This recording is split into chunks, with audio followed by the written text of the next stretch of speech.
Katrine Bazeley is one switched-on farm animal veterinary surgeon who firmly believes the welfare of farm animals is a critical necessity.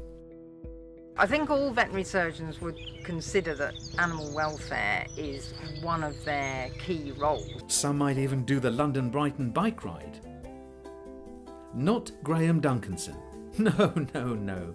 A retired vet, Graham's bike ride took him from Norfolk on a journey to South Africa. Yep, 6,000 miles of it.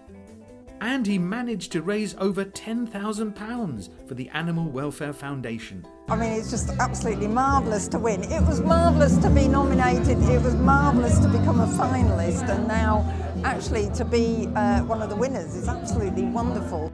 Katrine's legacy spans the globe with her commitment to animal health and welfare work.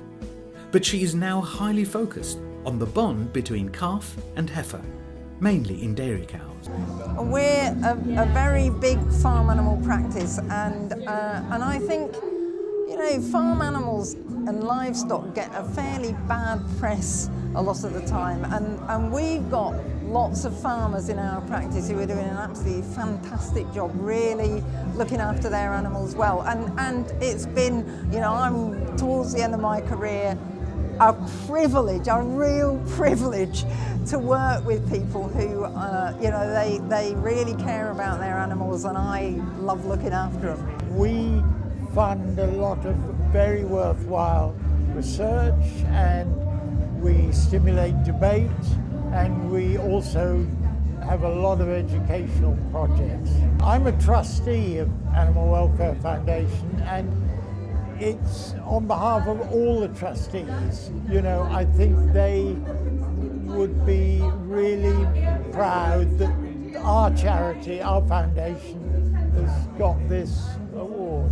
We're thrilled to be involved with the Ceva Welfare Awards for the third year running. We are the national farming charity.